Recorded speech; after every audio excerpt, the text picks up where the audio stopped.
ಜೇಬಿನಿಂದ ಒಂದು ಬಂಗಾರದ ಚೈನ್ ತೆಗೆದ ಚಂದ್ರಶೇಖರ್, ಇದೆಲ್ಲ ಈಗ್ಯಾಕಣ್ಣ ಎಂದ್ಲು ಸುಭದ್ರ. ಈಗಲ್ದೆ ಇನ್ಯಾವಾಗ, ಸುಮ್ಮನಿರು. ರೇಣುಕಾ, ತಗೋ ಇದನ್ನು ಮಗು ಕೊರಳಿಗೆ ಹಾಕು ಎಂದು ಚೈನನ್ನು ಅವಳ ಕೈಗೆ ಕೊಟ್ಟ ಚಂದ್ರಶೇಖರ್. ರೇಣುಕಾ ಅದನ್ನು ಮಗುವಿನ ಕೊರಳಿಗೆ ಹಾಕಿದ್ಲು. ಮುಂದಿನ ತಿಂಗಳು ನಮ್ಮ ಮನೆಯಲ್ಲೇ ಗ್ರ್ಯಾಂಡಾಗಿ ನಾಮಕರಣ ಸಮಾರಂಭ ಇಟ್ಕೊಂಡ್ಬಿಡೋಣ ಸೋಮು, ನೀನೇನಂತೀಯ? ಚಂದ್ರಶೇಖರ್ ಕೇಳಿದ. ಹಾಗೆ ಆಗಲಿ ಎಂದ ಸೋಮಶೇಖರ್. ಅಂದು ಬರುವಾಗ ಅಜಯ್ನನ್ನು ತನ್ನೊಂದಿಗೆ ಕರೆ ತಂದಿದ್ಲು ರೇಣುಕಾ. ಆಸ್ಪತ್ರೆಗೆ ಬಂದ ಅಜಯ್ನಿಗೆ ರೇಣುಕಾ ತೊಟ್ಟಿಲಿನಲ್ಲಿ ಮಲಗಿದ್ದ ಮಗುವನ್ನು ತೋರಿಸಿ, ನೋಡು ಅಜಯ್, ಇವಳು ಮುಂದೆ ನಿನ್ನ ಹೆಂಡತಿಯಾಗೋಳು ಕಣೋ ಎಂದಿದ್ಲು ರೇಣುಕಾ ನಗುತ್ತಾ. ಅಜಯ್ ತೊಟ್ಟಿಲಲ್ಲಿ ಮಲಗಿದ್ದ ಮಗುವನ್ನು ಕುತೂಹಲದಿಂದ ನೋಡಿ, ಮುಂಭಾಗದಲ್ಲಿ ತಲೆ ಕೂದಲೇ ಇಲ್ಲದಿರುವ ಆ ಮಗುವನ್ನು ನೋಡಿ, ಥೋ, ಈ ಬೋಡಿ ನನ್ನ ಹೆಂಡ್ತಿನ, ನನಗೇನು ಬೇಡ ಎಂದಿದ್ದ. ಎಂದು ರಾಗ ಎಳೆಯುತ್ತಾ ಅವನ ಮಾತಿಗೆ ಸುಭದ್ರ ಮತ್ತು ರೇಣುಕಾ ಚಂದ್ರಶೇಖರ್ ಗಹಗಹಿಸಿ ನಕ್ಕಿದ್ರು. ಈಗ ಹಾಗೇ ಇರ್ತಾಳೆ ಕಣೋ, ನೀನು ಮದುವೆ ಆಗೋ ಹೊತ್ತಿಗೆ ಸುಂದರವಾಗೇ ಆಗಿರ್ತಾಳೆ, ರೇಣುಕಾ ನಗುತ್ತಾ ಹೇಳಿದ್ಲು. ಸುಭದ್ರ ಕೂಡ ನಗುತ್ತಾ ಹೌದು ಎಂದ್ಲು. ರೇಣುಕಾ ಸುಭದ್ರಾಳತ್ತ ತಿರುಗಿ, ನೋಡಮ್ಮ ನಾದಿನಿ, ನನ್ನ ಮಗ ನಿನ್ನ ಮಗಳನ್ನು ಬೇಡ ಬೇಡ ಅಂತಿದ್ದಾನೆ. ಅವಳನ್ನು ಮಾಡ್ಕೊಳ್ಳೋಕ್ಕೆ ನಮಗೆ ಎಷ್ಟು ವರದಕ್ಷಿಣೆ ಕೊಡ್ತೀಯಾ ಅಂತ ರೇಗಿಸಿದ್ಲು. ನನ್ನ ಮಗಳಿಗೆ 1 ಪೈಸೆಯೂ ವರದಕ್ಷಿಣೆಯನ್ನು ನಾನು ಕೊಡಲ್ಲಪ್ಪ. ನನ್ನ ಮಗಳೇ ಬೆಲೆ ಬಾಳೋ ವರದಕ್ಷಿಣೆ. ಅವಳನ್ನು ನಿಮ್ಮ ಮನೆ ತುಂಬಿಸ್ಕೋಬೇಕಾದ್ರೆ ನೀವೇ ಅವಳಿಗೆ ದಕ್ಷಿಣೆ ಕಾಣಿಕೆಗಳನ್ನು ಕೊಟ್ಟು ದಮ್ಮಯ್ಯ ಗುಡ್ಡೆ ಹಾಕಬೇಕು. ನಿನ್ನ ಮಗಳಿಗೆ ದಮ್ಮಯ್ಯ ಗುಡ್ಡೆ ಹಾಕೋಕ್ಕೆ ಪ್ರಪಂಚ ಏನೋ ಹೆಣ್ಗಳಿಲ್ಲದೆ ಕೆಟ್ಟು ಹೋಗಿದೆಯಾ? ನಾವು ಇನ್ನೊಂದು ಹುಡುಗಿನ ಮಾಡ್ಕೊತೀವಿ ಅಲ್ವೇನೋ ಅಜಯ್? ಅಜಯ್ಗೆ ಅವರ ಮಾತುಗಳು ಅರ್ಥವೇನೂ ತಿಳಿಯುತ್ತಿರಲಿಲ್ಲ. ರೇಣುಕಾ ಬಾಯಲ್ಲಿ ಹಾಸ್ಯಕ್ಕೆ ಹಾಗೆಂದರೂ ಮಗುವನ್ನು ಸಂಬೋಧಿಸುತ್ತಿದ್ದುದು ಅಜಯ್ನ ಹೆಂಡತಿ ಎಂದೇ. ಮಗು ಅತ್ತಾಗ ನಕ್ಕಾಗ ಅಜಯ್ನನ್ನು ರೇಗಿಸಲೆಂದು, ನೋಡೋ ಅಜಯ್, ನಿನ್ನ ಹೆಂಡತಿ ಅಳ್ತಿದ್ದಾಳೆ, ಸ್ವಲ್ಪ ತೊಟ್ಟಿಲು ತೂಗೋ ಎನ್ನುವಳು ರೇಣುಕಾ. ಹೊಸ ಬಟ್ಟೆ ತಂದಾಗ, ಇದು ನಿನ್ನ ಹೆಂಡತಿಗೆ ಕಣೋ ಎನ್ನುತ್ತಿದ್ಲು. ಅಜಯ್ಗೆ ಮದುವೆ, ಹೆಂಡತಿ ಎಂದರೆ ಏನೆಂಬುದು ತಿಳಿಯದೆ ಹೋದರೂ ಹೆಂಡತಿ ಎಂಬ ಶಬ್ದ ಹೇಳಿದಾಗ ತಾಯಿಯ ಸೆರೆಗಲ್ಲಿ ಮುಖ ಮುಚ್ಚಿಕೊಂಡು ನಾಚಿಕೊಳ್ತಿದ್ದ. ಗಂಡು ಮಗ ಹಾಗೆಲ್ಲ ನಾಚ್ಕೋಬಾರ್ದು ಕಣೋ. ಮತ್ತೆ ರೇಣುಕಾಳ ಹಾಸ್ಯ. ನನ್ನ ಮಗಳಿಗಿಂತ ಹೆಚ್ಚಾಗಿ ನೀನೇ ನಾಚಿಕೊಳ್ತಾ ಇದೆಯಲ್ಲೋ. ಸುಭದ್ರಾಳ ಹಾಸ್ಯ. ಸುಭದ್ರಾಳ ಮಗಳಿಗೆ ಶಾಲಿನಿ ಎಂದು ಹೆಸರಿಟ್ಟರು. ಅಜಯನಿಗೆ ಪುಟ್ಟ ಮಗುವನ್ನು ನೋಡುವ ಕುತೂಹಲವಾದಾಗಲೆಲ್ಲ ಹೋಗಿ ಮಗುವಿನ ತೊಟ್ಟಿಲು ಬಳಿ ನಿಂತು ಅದನ್ನು ದಿಟ್ಟಿಸುತ್ತಿದ್ದ. ಅದು ತಮ್ಮಂತೆ ನಡೆದಾಡಿಕೊಂಡಿರದೆ ಭಿನ್ನವಾಗಿರೋದು ಆ ಮಗುವನ್ನು ಗಮನಿಸಲು ಅವನಿಗೆ ಕುತೂಹಲ ಹುಟ್ಟಿಸಿತು. ಹಾಗೆ ಅಜಯ್ ಎಂದಾದರೂ ಮಗುವಿನ ತೊಟ್ಟಿಲು ಬಳಿ ನಿಂತು ನೋಡುತ್ತಿರುವುದನ್ನು ಕಂಡಾಗ, ಈಗಲಿಂದಲೇ ಹೆಂಡ್ತಿನ ಚೆನ್ನಾಗಿ ನೋಡ್ಕೊತಿದ್ದಾನೆ ಎಂದು ಹಾಸ್ಯ ಮಾಡುವಳು ರೇಣುಕಾ. ಈಗಲೇ ಹೀಗೆ, ಇನ್ನು ಮುಂದೆ ಹೇಗೋ? ಸುಭದ್ರ ಕೂಡ ಹಾಸ್ಯ ಮಾಡ್ತಿದ್ಲು. ಸುಭದ್ರ ಮಗುವಿನ 9 ತಿಂಗಳವರೆಗೂ ಅಣ್ಣನ ಮನೆಯಲ್ಲೇ ಇದ್ಲು. ನಂತರ ಸೋಮಶೇಖರ್ ಬಂದು ಅವಳನ್ನು ಕರೆದೊಯ್ದು 9 ತಿಂಗಳಿನಿಂದ ಮಗುವಿನ ಜೊತೆ ಸಂತಸದಿಂದ ಕಾಲ ಕಳೆದ ಆ ಮನೆಯ ಜನರಿಗೆ ಮಗು ಮನೆಯಿಂದ ಹೋಗಿದ್ದು ಬಹಳ ಬೇಸರವೆನಿಸಿತು. ಆದರೂ ಎಷ್ಟು ದಿನ ಆ ಮಗು ನಮ್ಮ ಮನೆಯಲ್ಲಿರಲು ಸಾಧ್ಯ? ಇಂದಲ್ಲದಿದ್ದರೆ ನಾಳೆ ಹೋಗಲೇಬೇಕಲ್ಲ ಎಂದು ರೇಣುಕಾ ಚಂದ್ರಶೇಖರ್ ಸಮಾಧಾನ ಪಟ್ಟುಕೊಂಡಿದ್ರು. ಕಾಲಚಕ್ರ ಹುರುಳುತ್ತಿತ್ತು. ಅಜಯ್ ಈಗ ಹೈಸ್ಕೂಲಿಗೆ ಬಂದಿದ್ದ.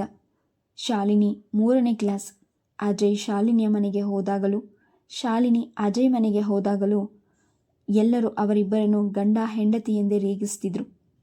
ಗಂಡ ಹೆಂಡತಿ ಎಂದರೆ ಏನೆಂದು ಗೊತ್ತಿಲ್ಲದೆ ಇದ್ದರೂ ಶಾಲಿನಿ ಮತ್ತು ಅಜಯ್ಗೆ ಹಾಗೆ ಅಂದಾಗ ಏನೋ ಒಂದು ರೀತಿಯ ಸಂಕೋಚವಾಗೋದು ಸುಳ್ಳಲ್ಲ.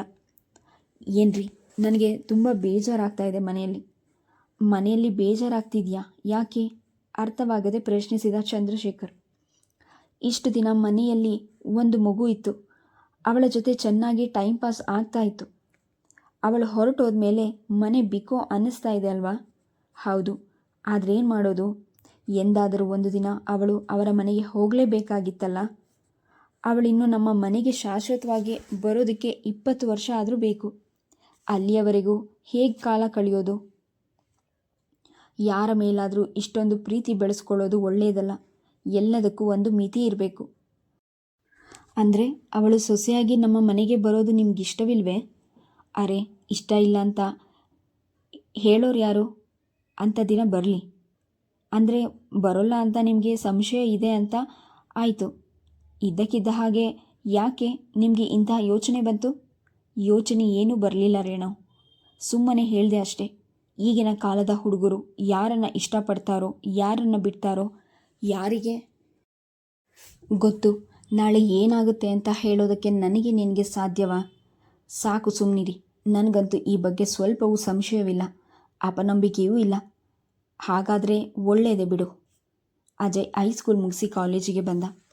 ಶಾಲಿನಿ ಆಗಿನ್ನೂ 5ನೇ ಕ್ಲಾಸ್ನಲ್ಲಿ ಓದುತ್ತಿದ್ಲು. ಸುಭದ್ರಾಳಿಗೆ ಆಮೇಲೆ ಮಕ್ಕಳೇ ಆಗಲಿಲ್ಲ. ಅದೇನು ಆಶ್ಚರ್ಯವೋ. ಡಾಕ್ಟ್ರ್ ಬಳಿ ತೋರಿಸಿದ್ರು ಅವರು ಸುಭದ್ರಾಳಲ್ಲಿ ಆಗಲಿ ಸೋಮಶೇಖರ್ನಲ್ಲಾಗಲಿ ಏನು ಲೋಪವಿಲ್ಲವೆಂದು ಹೇಳಿದರು. ಆದರೂ ಶಾಲಿನಿಯ ನಂತರ ಮಗುವಾಗಲೇ ಇಲ್ಲ. ಸೋಮಶೇಖರ್ಗಂತೂ ತಮ್ಮ ವಂಶವೃದ್ಧಿಗೆ ಒಂದು ಗಂಡು ಮಗುವಾಗಲೆಂದು ಬಹಳ ಆಸೆ ಇತ್ತು. ಆದರೆ ಸುಭದ್ರಾಗೆ ಮಕ್ಕಳ ಋಣ ಅಷ್ಟೇ ಇತ್ತೋ ಏನೋ. ಸೋಮಶೇಖರ್ಗೆ ಒಳಗೊಳಗೆ ಅಸಮಾಧಾನವಿದ್ದರೂ ವಿಧಿಯ ಆಟದ ಮುಂದೆ ಏನೂ ಮಾಡುವಂತಿರಲಿಲ್ಲ. ಬಹುತೇಕ ಬೇಸಿಗೆ ರಜೆಯಲ್ಲೋ ಅಥವಾ ಶಾಲಿನಿಯ ಶಾಲೆಗೆ ರಜೆ ಇರುವಾಗಲೂ ಸುಭದ್ರ ಅಣ್ಣನ ಮನೆಗೆ ಹೋಗ್ತಿದ್ಲು. ಅವರು ಬಂದಾಗಲೆಲ್ಲ ಬರೀ ನನ್ನ ಸೊಸೆ ಎಂದು ಕೂಗುತ್ತಾ ಶಾಲಿನಿಯನ್ನು ಸ್ವಾಗತಿಸುತ್ತಿದ್ಲು ರೇಣುಕಾ. ಆಗೆಲ್ಲ ಶಾಲಿನಿ ತಾಯಿಯ ಸೆರಗಿನ ಮರೆಯಲ್ಲಿ ಮುಖ ಮುಚ್ಚಿಕೊಂಡು ನಾಚಿಕೊಂಡು ನಿಲ್ಲುತ್ತಿದ್ಲು. ಅವಳ ನಾಚಿಕೆಯನ್ನು ಗಮನಿಸಿದ ರೇಣುಕಾ, ಅದ್ಯಾಕೆ ಈಗಲೇ ಅಷ್ಟೊಂದು ನಾಚಿಕೊಳ್ತೀಯ? ಇಲ್ಲಿ ನಿನ್ನ ಗಂಡ ಇಲ್ಲ ಬಿಡು ಎನ್ನುತ್ತಿದ್ಲು. ಅತ್ತೆಯ ಆ ಮಾತಿನಿಂದ ಶಾಲಿನಿ ಮತ್ತಷ್ಟು ನಾಚಿ ಮುದುಡುತ್ತಿದ್ಲು. ಅವಳಿದ್ದಷ್ಟು ದಿನವೂ ಸೊಸೆ ಎಂದು ಅಜಯ್ನ ಹೆಂಡತಿ ಎಂದು ರೇಗಿಸದೆ ಒಂದು ದಿನವೂ ಸುಮ್ಮನೆ ಇರ್ತಿರಲಿಲ್ಲ ರೇಣುಕಾ. ಅವಳ ಜೊತೆಗೆ ಕೆಲವೊಮ್ಮೆ ಚಂದ್ರಶೇಖರ್, ಸುಭದ್ರ ಕೂಡ ರೇಗಿಸ್ಕೊಳ್ತಿದ್ಲು. ಚಿಕ್ಕ ವಯಸ್ಸಿನಲ್ಲಿಯೇ ಶಾಲಿನಿ ಮತ್ತು ಅಜಯ್ ತಾವಿಬ್ಬರೂ ಗಂಡ ಹೆಂಡತಿ ಎಂಬ ಭಾವನೆ ಮನಸ್ಸಿನಲ್ಲಿ ಬೆಳೆದ್ಬಿಟ್ಟಿತು. ಅಥವಾ ಅವಳ ಮನೆಯ ಹಿರಿಯರೇ ಅವಳಲ್ಲಿ ಇಂತಹ ಭಾವನೆಯನ್ನು ಬಿತ್ತಿದ್ರೋ ಏನೋ. ಒಂದು ವೇಳೆ ಅಜಯ್ ಶಾಲಿನಿ ಇರುವ ಸ್ಥಳದಲ್ಲಿ ಸುಳಿದ್ರೆ ಶಾಲಿನಿ ನಾಚಿ ಮುದುಡುತ್ತಿದ್ಲು. ಅಜಯ್ನನ್ನು ಕಂಡರೆ ಸಾಕು ಶಾಲಿನಿಯ ಎದೆ ಡವಗುಡುತ್ತಿತ್ತು. ಮತ್ತೆ ಹಲವು ವರ್ಷಗಳು ಉರುಳಿದವು. ಅಜಯ್ BA ಮುಗಿಸಿದ. ಅವನು BA ಮುಗಿಸಿದ ಮೇಲೆ ಮನೆಯಲ್ಲಿ ತಂದೆ ತಾಯಿಗಳಿಗೆ ಮುಂದೆ ಅವನ ಏನು ಮಾಡಬೇಕೆಂಬುದು ಯೋಚನೆಯಾಗಿ ಕಾಡಿತು. ಮುಂದೆ MA ಓದಿಸೋದೋ ಅಥವಾ ಯಾವುದಾದ್ರೂ ಕೆಲಸಕ್ಕೆ ಕಳಿಸೋದೋ ಎಂದು. ಅಜಯ್ನನ್ನು ಕೇಳಿದಾಗ ಅವನು ತಾನು MA ಓದುತ್ತೇನೆಂದು ಹೇಳಿದ. ಅವನು ಇಷ್ಟದಂತೆಯೇ ಅವನು MA ಓದಲಿ ಎಂದು ನಿರ್ಧರಿಸಿದರು ರೇಣುಕಾ ಚಂದ್ರಶೇಖರ್. ಆ ಹೊತ್ತಿಗೆ ಚಂದ್ರಶೇಖರ್ಗೆ ಕೊಂಚ ಅನಾರೋಗ್ಯವಾಯಿತು. ಸೋಮಶೇಖರ್ ಮೊದಲಿನಿಂದಲೂ ಆಸ್ತಮಾ ಪೇಷಂಟ್. ಇತ್ತೀಚೆಗೆ ಸುಮಾರು 3-4 ವರ್ಷಗಳಿಂದಲೂ ಏನಾದರೂ ಒಂದು ಅನಾರೋಗ್ಯ ಅಸೌಖ್ಯ ಇದ್ದೇ ಇರ್ತಿತ್ತು.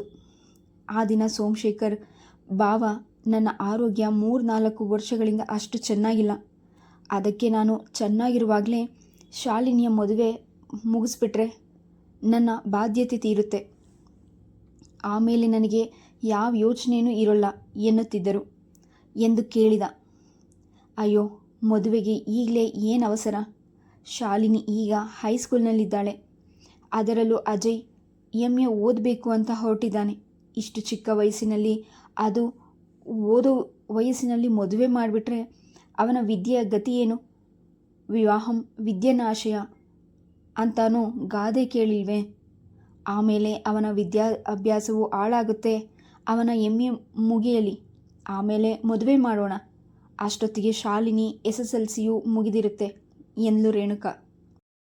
ಚಂದ್ರಶೇಖರ್ ಕೂಡ ಪತ್ನಿಯ ಮಾತನ್ನೇ ಪುಷ್ಕರಿಸಿ, ಇಬ್ಬರು ಇನ್ನೂ ಚಿಕ್ಕ ಚಿಕ್ಕ ಮಕ್ಕಳು. ಅದರಲ್ಲೂ ಶಾಲಿನಿಗೆ ಇನ್ನೂ 16 ಕೂಡ ತುಂಬಿಲ್ಲ. ಇಷ್ಟು ಸಣ್ಣ ವಯಸ್ಸಿಗೆ ಅವಳಿಗೆ ಮದುವೆ ಮಾಡಿ ಅವಳನ್ನು ಯಾಕೆ ಸಂಸಾರ ಸಾಗರಕ್ಕೆ ದುಡಬೇಕು? ರೇಣುಕಾ ಹೇಳಿದ ಹಾಗೆ ಅಜಯ್ದು MA ಮುಗಿಲಿ, ಅಷ್ಟೊತ್ತಿಗೆ ಶಾಲಿನಿದು SSLC ಮುಗಿಯುತ್ತೆ. ಇಬ್ಬರಿಗೂ ವಯಸ್ಸು ಸರಿಯಾಗಿರುತ್ತೆ. ಅದು ಅಲ್ಲದೆ ಅಜಯ್ಗೆ ಒಂದು ಕೆಲಸ ಆದರೂ ಬೇಕೇ ಬೇಕಲ್ವಾ? ಕೊನೆ ಪಕ್ಷ ತನ್ನ ಹೆಂಡತಿಯನ್ನು ಪೋಷಿಸ್ಕೊಳ್ಳೋದಕ್ಕಾದರೂ. ಇಲ್ಲದೆ ಹೋದರೆ ಎಷ್ಟು ವರ್ಷಗಳು ಅಂತ ನಾವು ಹಾಕೋ ಊಟದ ಮೇಲೆ ಅವಲಂಬಿಸಿರೋಕ್ಕಾಗತ್ತೆ? ನಾವು ಎಷ್ಟು ದಿನ ಅಂತ? ಓದು ಮುಗಿಯೋಕ್ಕೆ ಮುಂಚೆನೇ ಮದುವೆ ಮಾಡಿಬಿಟ್ರೆ ಆಮೇಲೆ ಓದು ಮುಗಿಯೋಲ್ಲ, ಓದಿ ಪಾಸ್ ಮಾಡದೆ ಹೋದರೆ ಒಳ್ಳೆಯ ಕೆಲಸವೂ ಸಿಗೋಲ್ಲ. ಜೀವನದಲ್ಲಿ ಅವನು ಮುಂದೆ ಬರೋದು ಹೇಗೆ? ಅದಕ್ಕೆ ಇವೆಲ್ಲ ಯೋಚನೆ ಮಾಡಿದ್ರೆ ಮದುವೆ ಈಗ ಮಾಡದೆ ಇರೋದೇ ವಾಸಿ ಅಂತ ಅನಿಸುತ್ತೆ ಚಂದ್ರಶೇಖರ್ ಹೇಳಿದರು. ಸುಭದ್ರ ಕೂಡ ಅಣ್ಣ ಅತ್ತಿಗೆಯ ಮಾತನ್ನೇ ಪುಷ್ಟೀಕರಿಸಿದಾಗ ಸೋಮಶೇಖರ್ ವಿಧಿ ಇಲ್ಲದೆ ಸುಮ್ಮನಾಗಬೇಕಾಯಿತು. ಅವಳು ಅದೃಷ್ಟ ಹೇಗಿದ್ರೆ ಹಾಗಾಗಲಿ ಎಂದು ಸೋಮಶೇಖರ್ ಸುಮ್ಮನಾಗ್ಬಿಟ್ಟ. ಅಜಯ್ಗೆ MAಗೆ ಸೇರಿಕೊಂಡ. MA ಓದಿದ ನಂತರ ಲೆಕ್ಚರರ್ ಆಗಬೇಕೆಂದು ಅವನ ಕನಸು. ಅದಕ್ಕೆಂದೇ ಮೊದಲಿನಿಂದ ಕಷ್ಟಪಟ್ಟು ಓದಲಾರಂಭಿಸಿದ. ಈಗಿನ ಶಾಲಿನಿ ಅಜಯ್ನನ್ನು ಕಂಡರೆ ಮೊದಲಿಗಿಂತಲೂ ಹೆಚ್ಚಾಗಿ ನಾಚಿ ಮುದುರುತ್ತಿದ್ಲು. ಅವನು ಎಲ್ಲಿದ್ದರೆ ಅಲ್ಲಿ ಅವಳು ಇರ್ತಿರಲಿಲ್ಲ. ಅವನನ್ನು ಕಂಡಾಗ ಅವಳಿಗರಿವಿಲ್ಲದೆಯೇ ಅವಳ ಎದೆ ತೀವ್ರವಾಗಿ ಬಡಿದುಕೊಳ್ಳುತ್ತಿತ್ತು. ಆ ಬಡಿದುಕೊಳ್ಳುವಿಕೆ ಅವಳಿಗೆ ಸ್ಪಷ್ಟವಾಗಿ ಕೇಳಿಸುವಂತಿತ್ತು. ಅವನನ್ನು ಕಂಡರೆ ತನಗೇಕೆ ಹೀಗಾಗುತ್ತಿರುವುದು ಎಂದು ಶಾಲಿನಿ ಯಾವಾಗಲೂ ಯೋಚಿಸುವಳು. ಬೇರೆಯ ಹತ್ತಿರವೆಲ್ಲ ಧೈರ್ಯವಾಗಿ ಮಾತನಾಡುವ ತಾನು ಅವನ ಎದುರಿಗೆ ಹೋಗಬೇಕೆಂದರೂ ಯಾಕೆ ನಡುಗುತ್ತೇನೆ ಎಂದು ಎಷ್ಟೋ ಬಾರಿ ಅವಳು ಅಂದ್ಕೊಳ್ತಿದ್ಲು. ಈ ವರ್ಷದ ಬೇಸಿಗೆಯಲ್ಲಿ ಒಂದು ದಿನ ಹಗ್ಗ ದಾಟವಾಡುತ್ತಿದ್ದ ಶಾಲಿನಿಯನ್ನು ಕೂಗಿ ಕರೆದಳು ಸುಭದ್ರ. ಆಟ ನಿಲ್ಲಿಸಿ ಶಾಲಿನಿ ಏನಮ್ಮ ಎನ್ನುತ್ತಾ ಬಂದ್ಲು. ಮಗಳನ್ನು ನಖಶಿಖ ಪ್ರಯತ್ನ ನೋಡಿದ ಸುಭದ್ರ ಹೀಗೆ ತಿರುಗು ಎಂದ್ಲು. ಏಕಿರಬಹುದು ಎಂದು ಶಾಲಿನಿಗೆ ಹಿಂದಕ್ಕೆ ತಿರುಗಿ ನಿಂತಳು. ನೋಡು, ಆ ಹಗ್ಗ ಅಲ್ಲಿ ಬಿಸಾಕು. ಇನ್ಮೇಲೆ ನೀನು ಹೀಗೆಲ್ಲ ಆಟ ಆಡೋ ಹಾಗಿಲ್ಲ. ಯಾಕಮ್ಮ, ನೀನು ದೊಡ್ಡವಳಾಗ್ಬಿಟ್ಟೆ ಕಣೆ. ಇಷ್ಟು ವರ್ಷಗಳು ಇಲ್ಲದ್ದು ಈಗ ತಾನು ಅದು ಹೇಗೆ ದೊಡ್ಡವಳಾದೇನೋ ಎಂದು ಶಾಲಿನಿಗೆ ಅರ್ಥವಾಗಲಿಲ್ಲ. ಅದು ಹೇಗಮ್ಮ?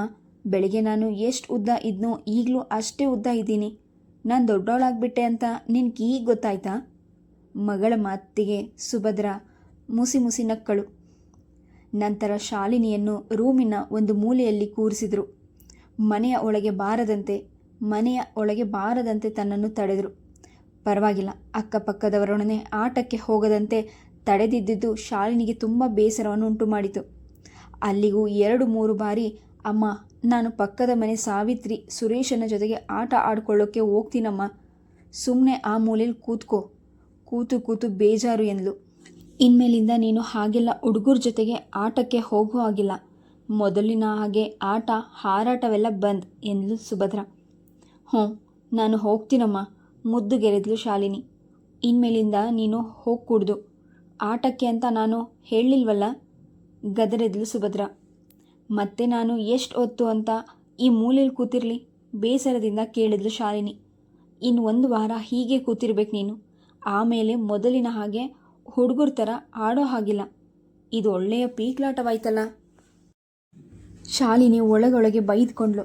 ಪಕ್ಕದ ಮನೆಯ ಸಾವಿತ್ರಿ ಶಾಲಿನಿಯ ವಯಸ್ಸಿನವಳೆ.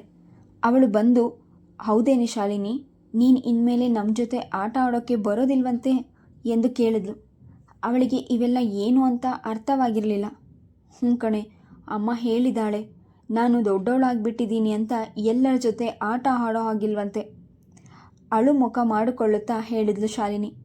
ಹೌದಂತೆ, ನೀನು ದೊಡ್ಡವಳಾಗಿದೆಯಂತೆ. ನಮ್ಮ ಅಮ್ಮನೂ ಹೇಳಿದ್ರು ಕಣೆ ಶಾಲಿನಿ. ಅಂದರೆ ಏನು ಎಂದು ಕೇಳಿದ್ಲು.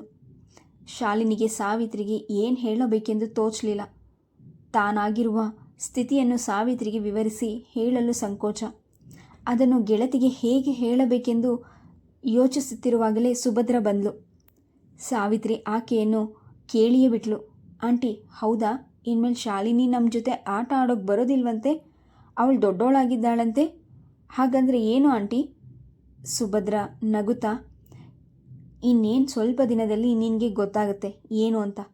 ನೀನು ನಮ್ಮ ಶಾಲಿನಿ ವಯಸ್ಸಿನವಳೆ ಅಲ್ವಾ?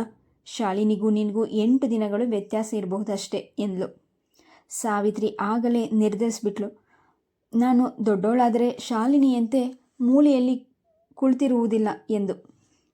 ಮತ್ತೊಂದು ವಾರ ಕಳೆಯೋದ್ರೊಳಗೆ ಸಾವಿತ್ರಿಯು ದೊಡ್ಡವಳಾದ ಸುದ್ದಿ ಬಂತು.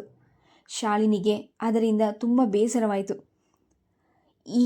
ಈಗೀಗ ತನ್ನನ್ನು ಮಾತನಾಡಿಸಲು ಸಾವಿತ್ರಿ ಆದರೂ ಮನೆಗೆ ಬರ್ತಿದ್ಲು. ಈಗ ಅದು ಇಲ್ಲವಾಯ್ತಲ್ಲ ಎಂದು. 4ನೆಯ ದಿನ ರೇಣುಕಾ ಬಂದವಳೆ ಶಾಲಿನಿಯನ್ನು ಮುಟ್ಟಿ ನೋಡುತ್ತಾ, ಏನೇ ಸೊಸೆ, ಅಂತೂ ನಮ್ಮ ಮನೆಗೆ ಬೇಗ ಬರೋ ಲೈಸೆನ್ಸ್ ಸಿಕ್ಬಿಡ್ತಲ್ಲ ಎಂದ್ಲು ನಗುತ್ತಾ. ಅತ್ತೆಯ ಮಾತಿಗೆ ಶಾಲಿನಿ ನಾಚಿ ನೀರಾದ್ಲು. ಅಯ್ಯಯ್ಯೋ, ಅದು ಯಾಕೆ ನಿನ್ನ ಕೆನ್ನೆಗಳು ಅಷ್ಟೊಂದು ಕೆಂಪಾಯಿತು? ಪಾಪ, ಇಲ್ಲಿ ಅಜಯ್ ಇರಬೇಕಾಗಿತ್ತು. ಈಗ ನಿನ್ನ ಕೆನ್ನೆಗಳು ಇನ್ನಷ್ಟು ಕೆಂಪೇರ್ತಾ ಇದ್ವು ಎಂದಳು ನಗುತ್ತಾ. ಅಯ್ಯೋ ಹೋಗಿ ಅತ್ತೆ ಎಂದು ನಾಚಿಕೊಂಡ್ಳು ಶಾಲಿನಿ.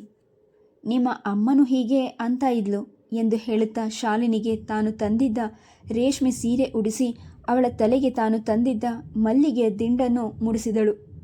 2-3 ದೊಡ್ಡ ದೊಡ್ಡ ಡಬ್ಬಗಳನ್ನು ತೆಗೆದು ಇದರಲ್ಲಿರುವ ತಿಂಡಿಯೆಲ್ಲ ನಿನಗೆ ಎಂದ್ಲು.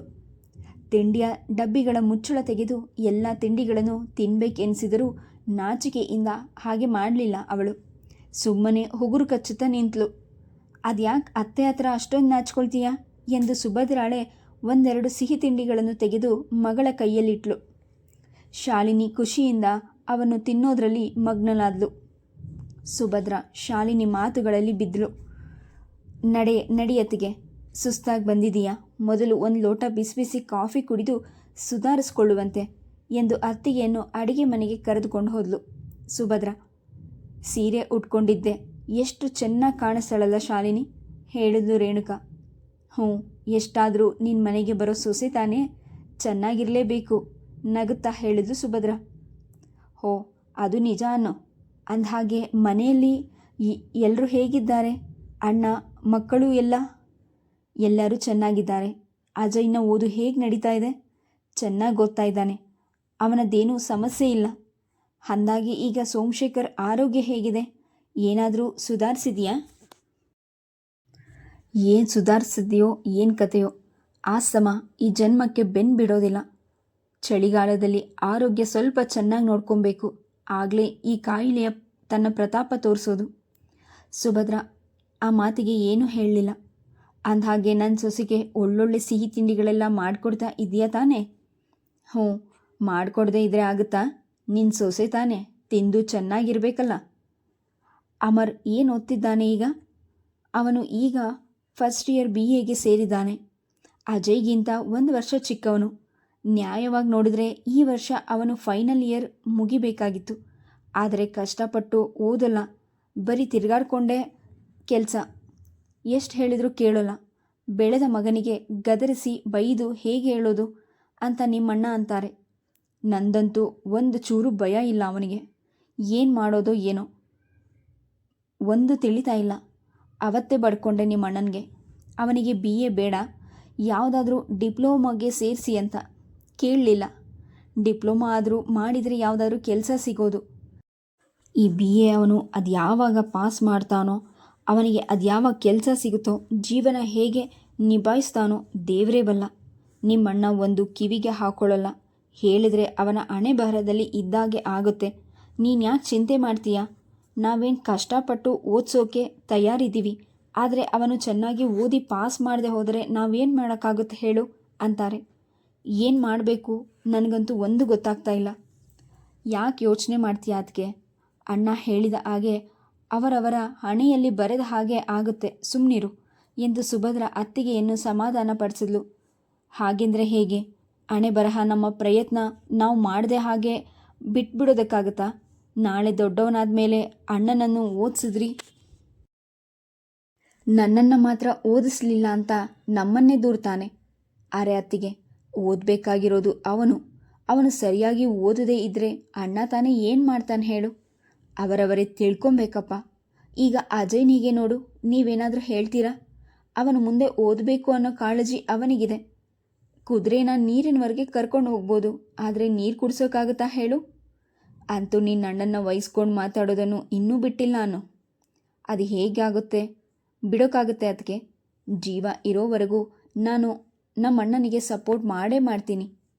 ಎಷ್ಟಾದರೂ ಅಣ್ಣ ತಂಗಿ ಅಲ್ವಾ? ನಾವು ಒಬ್ಬರಿಗೊಬ್ಬರು ಸಪೋರ್ಟ್ ಮಾಡದೆ ಹೋದರೆ ನಮಗೆ ಇನ್ಯಾರು ಮಾಡ್ಬೇಕು ಹೇಳು? ಅಣ್ಣ ತಂಗಿ ಸರಿಯಾಗಿದ್ದೀರಾ. ಇಷ್ಟಕ್ಕೂ ಶಾಲಿನಿ ಹೇಗೆ ಓದ್ತಿದ್ದಾಳೆ? ಪರವಾಗಿಲ್ಲ, ಚೆನ್ನಾಗೇ ಓದ್ತಿದ್ದಾಳೆ.